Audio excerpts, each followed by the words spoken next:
제가 초등학생쯤 있었던 일이 기억나는데요. 그때 500원짜리 동전이 처음 나왔습니다. 근데 그때 사람들이 그 500원짜리 동전을 구경할 수가 없었어요. 너무 귀해가지고, 나온 지 얼마 안 되니까. 그래서 혹시 친구가 가지고 있으면 한번 보자. 이야, 동전이 이렇게 크냐, 정말 멋지다 하면서 앞뒤로 막 구경을 하고 했던 기억이 나는데, 그때 500원은 지금 한 5,000원 이상의 가치가 있었던 걸로 기억나는데요.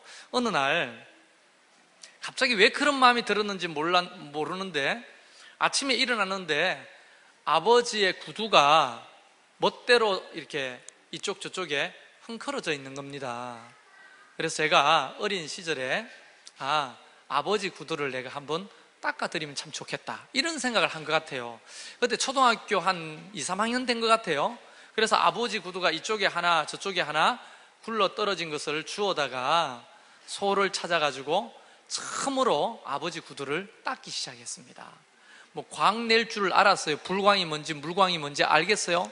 그러나 솔로 약을 찍어서 바르고 코에도 얼굴에도 손에도 그 구두약을 묻혀가면서 열심히 아버지 구두를 닦았는데 좀처럼 광이 나지 않는 겁니다. 그래서 어디 본 것은 있어가지고 걸레를 주워다가 또 막 걸레로 막 닦기 시작했어요. 그리고 입으로 불어서 닦기를 시작했어요. 한참을 씨름을 하고 보니까 제법 그래도 구두에 광이 났습니다. 그걸 가지런히 돌려가지고 이렇게 대청마루 밑에 돌려놨어요. 아버지가 출근할 때가 됐습니다. 아버지가 나오시더니만 그 구두를 보고 깜짝 놀라시는 거예요. 누가 이렇게 구두를 이쁘게 광나게 닦았냐는 거예요. 그래서 저는 머리를 긁으면서 제가 한번 닦아봤는데요, 이러니까 아버지가 주머니에 손을 넣더니만 그토록 구경하고 싶었던 500원짜리 동전을 제 손에 쥐어주는 거예요. 자, 구두값이다 하면서 500원짜리 그때는 정말 500원짜리 동전이 귀했기 때문에 그걸 받는 순간 감동이 밀려오는 거예요. 우와, 이 500원짜리 동전 나는 생각지 않고 그냥 아버지 구두를 닦아드리려고 했을 뿐인데 아버지는 500원짜리로 나를 감동시키는 거예요. 훗날에 깨달았는데, 사소한 일이지만 누군가를 감동시키면 그 누군가가 나도 감동시키는 거예요. 근데 오늘날 보면 서로 감동시키는 일이 참 적은 것 같아요. 그냥 너무 건조하게 사는 것 같아요. 이벤트 하자는 말이 아니에요. 순전하게 그 사람을 생각하고 그 상황을 생각하면서 뭔가 감동을 준다면, 잔잔한 감동이라도 준다면, 그 사람이 감동만 받으면 그 사람의 어떤 말이나 행동이 또 나를 감동하는 이 아름다운 감동의 순환이 계속 돌아가게 되는 거죠. 여러분 동의하세요? 그렇다면 여러분 묻고 싶습니다. 여러분은 누군가를 감동시키고 살고 계신가요? 부모가요, 자녀를 감동시키면 자녀가 변해요. 예전에 제가 한번 소개했는데요, 제가 경주에서 교육전도사 할 때 부장 안수 집사님인데 저한테 와가지고, 거의 남자분인데 경상도 사람 남자들은 잘 안 웁니다. 근데 울먹이면서 자기 아들 때문에 힘들어 못 살겠다는 거예요. 기회만 주어지면 야간 자습을 그냥 포기하고 어디론가 갔다가 오는데 그걸 알면서도 말을 못 하겠다. 시험 기간인데 공부를 하지 않는다. 머리는 정말 똑똑한 놈인데 공부를 안 한다는 거예요. 그래서 매도 들어보고 집 밖으로 쫓아내보기도 하고 막 어떨 때는 협박도 하고 때려 죽이려고 하는 거예요. 그런데 그놈이 며칠 전부터 계속 자전거를 사달라고 하니 미치고 팔짝 뛰겠다는 거예요. 뭐가 예쁘다고 자전거를 사주냐는 거예요. 그래서 제가 그랬죠. 집사님, 그래도 자전거 사줄 거예요, 안 사줄 거예요? 자식한테 이기는 부모가 어디 있습니까? 언젠가는 자전거를 사줘야 되긴 사줘야 돼요, 이러더라고요. 그러면 그 재성이를 한번 감동시켜 보세요. 제 시키는 대로 할래요 말래요? 뭐 한번 해보죠. 자전거를 사가 오라고 했어요. 자전거를 샀어요. 그리고 거기에 리본을 묶으라고 했어요. 아이고 무슨 리본이냐고. 시키는 대로 하세요. 리본을 묶었어요. 그리고 그 자전거를 재성이 공부방에 방 안에 넣으라고. 새 자전거니까 더럽지 않으니까 하라니까. 자전거를 무슨 방 안에 넣습니까? 근데 시키는 대로 좀 하세요. 자전거를 공부방 안에 넣어놨어요. 그리고 거기에 편지를 썼다는 거예요. 재성아, 미안하다. 그동안 네 마음을 모르고 아빠가 너무 다구치기만 했지. 앞으로 좋은 아빠가 될게. 그냥 다른 말 하지 말고 그것만 써서 그냥 편지를 자전거 뒤 안장에다 올려놓으라고 했어요. 근데 그 집사님이 감사하게도 제 시키는 대로 했어요. 어느 날 재성이는 입이 이만큼 나와가지고 야간 자습을 띄어 먹었는지 어디서 놀다 왔는지 가방을 뒤로 들고 메고 자기 방문을 휙 열고 인사도 안 하고 들어갔는데 그곳에 리본이 묶인 자전거 한 대가 방 안에 있는 거 아닙니까? 훗날에 들었는데 그때 재성이가 찡했다는 거예요, 마음이. 그리고 그 뒷 안장에 서 있는 삐뚤삐뚤한 아버지의 글을 읽고는요 감동을 받았는 거예요. 여러분, 아버지가 아들을 감동시키니까 두들겨 패도 안 되고 협박해도 안 되고 쫓아내도 안 되는 애가 공부하기를 시작하는 겁니다.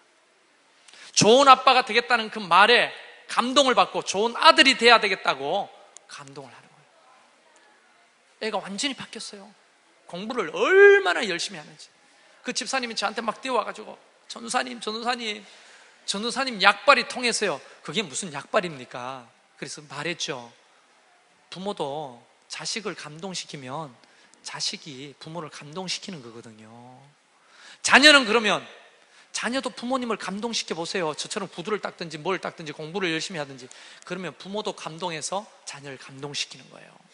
여러분, 부부지간에도 마찬가지죠. 늘 이벤트 하라는 게 아닙니다. 제 별명이 이벤트체거든요. 이벤트체. 네. 근데 요즘은 이벤트를 잘 안 합니다만은 어쨌든 부인을 감동시키면 부인도 남편을 감동시키게 돼 있어요. 근데 그런 것들이 상호 선순환이 돼야 되는데 요구만 하고 있으니 그 어떤 변화도 우리의 가정에, 우리의 삶에 일어나지 않는 겁니다. 이게요, 영적으로도 똑같은 원리가 작동하는 것이 성경에 많이 기록되어 있는데 그 중에 오늘 하나를 소개해 볼게요.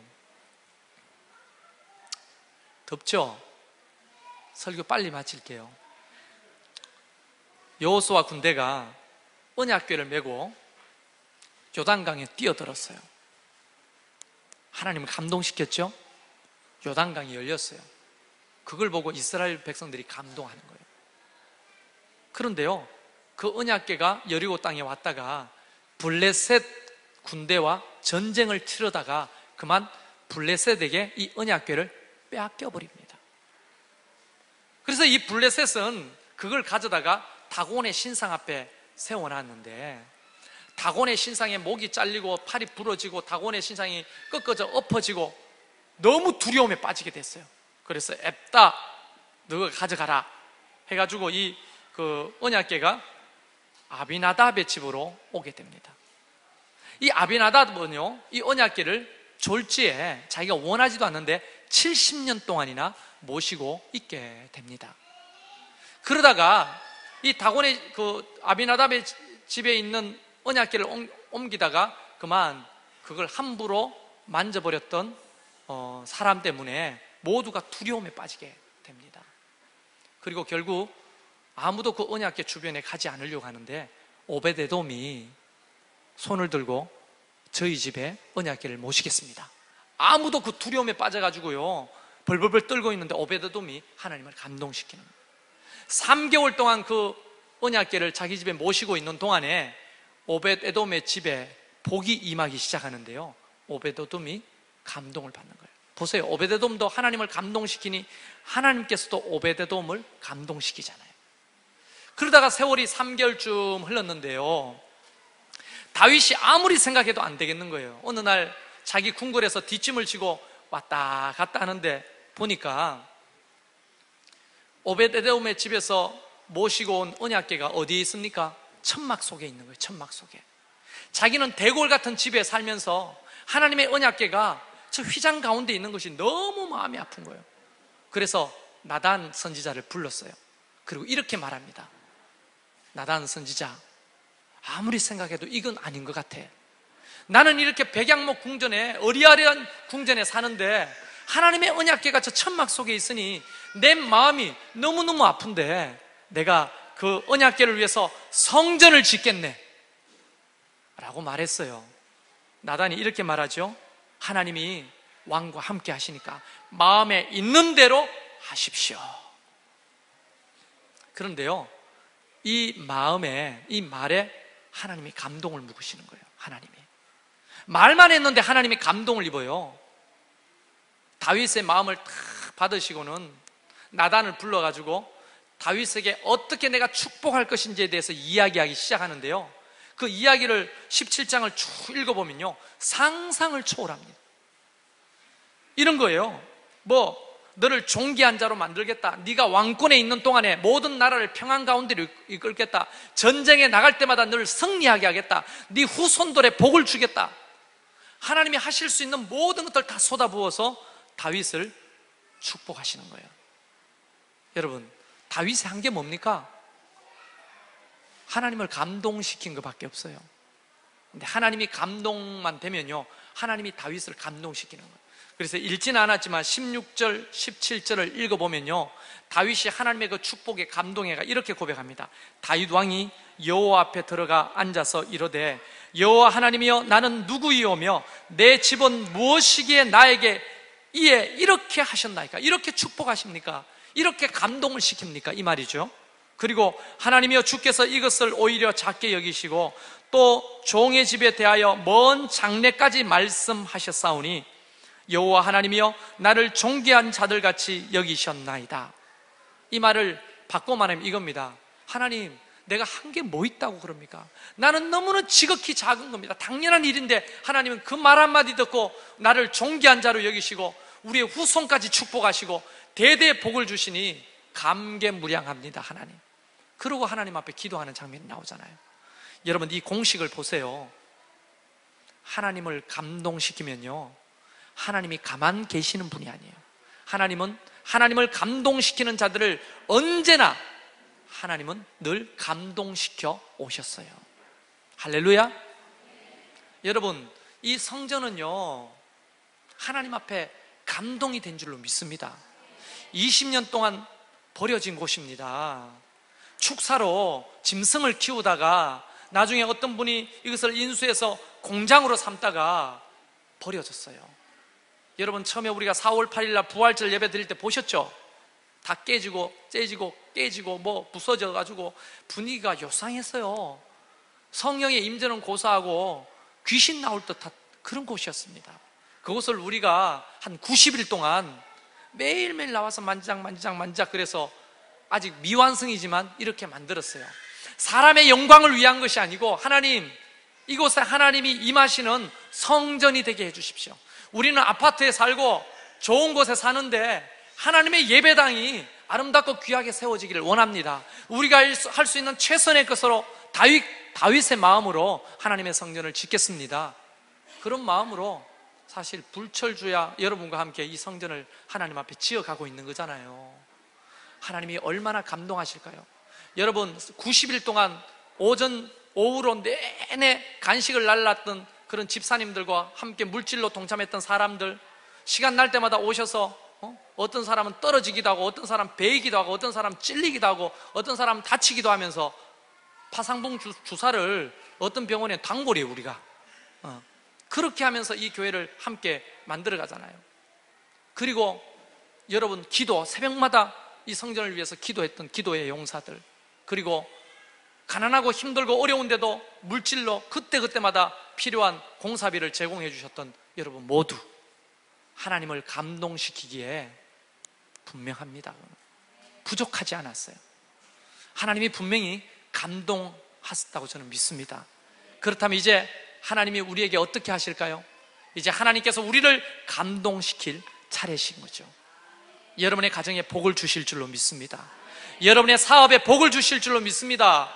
여러분의 후손들에게 복을 주실 줄로 믿습니다. 여러분, 믿으십시오. 하나님은 우리 교회를 축복하실 수밖에 없는 거예요. 왜요? 우리가 부자교회가 아니잖아요. 작은 개척교회입니다. 그리고 가난한 사람들이 많습니다. 그럼에도 불구하고 이 엄청난 덩어리의 이 예배당을 우리가 함께 지어가고 있잖아요. 하나님께서 이것을 보시고 얼마나 기뻐하실까요? 다윗이 하나님을 감동시켰을 때 하나님께서 다윗을 감동시키듯이 우리가 앞으로 더 하나님을 감동시킨다면 하나님께서는 결코 우리를 외면하지 아니하시고 우리를 감동시키실 줄로 믿습니다. 근데 여러분 한 가지 알아야 돼요. 우리가 하나님을 감동시키는 것은 너무나 작은 것이지만 하나님이 우리를 감동시킬 때는 작은 것이 아닙니다. 다윗을 축복하신 거 보세요. 다윗이 뭐 했다고 이런 축복을 하십니까? 그러니까 옛날 속담이 생각나는 거예요. 되로 주고 말로 받는 거예요. 되로 주고 말로 받는 축복입니다. 여러분 아직 성전이 미완성입니다. 유리도 아직 없고요, 문도 없습니다. 에어컨도 없고요, 아직 식당도 온전하지 못합니다. 아직 갈 날이 멉니다. 그러나 이런 꿈을 꿉니다. 선선한 바람이 부는 가을날에는 저 잔디밭에서 뛰어오는 아이들을 우리가 바라보는 거예요. 그 가을날쯤 되면 동네 사람들 초청해서 축제도 벌여보는 겁니다. 가을날쯤 되면 그때 우리가 콘서트도 해보는 거죠. 여기서 마음껏 전도해서 이 빈자리가 다 채워지는 은혜도 경험해보는 거죠. 이곳에서 진접과 함께 행복해져 보는 거죠. 여러분 그런 꿈을 같이 꿉시다. 여러분 90일 동안 열심히 달려오셨지만 마지막 하나님 앞에 입당 헌당할 때까지 우리가 조금만 더 힘을 내봅시다. 그리고 여러분 집중하십시오. 무엇을 하면 하나님이 감동을 받으실 것인지, 어떤 말을 하면 하나님이 감동을 받으실 것인지, 무엇을 하면 하나님이 감동 받으실 것인지. 하나님 앞에 참 죄송하지만 재밌게 표현하면 이거는요 수지 맞는 장사입니다. 수지 맞는 장사예요. 하나님은 여러분의 모든 말과 행동과 생각과 헌신을 일일이 다 기억하고 계신다고 저는 믿습니다. 오늘 입주가 아니죠. 이전 예배를 드리는 저와 여러분, 비록 신나게 부채질을 하면서 더운 이곳에서 예배를 드리지만 우리 하나님은 더없이 기뻐하시고 여러분을 감동시키기를 시작하실 줄로 믿습니다. 할렐루야.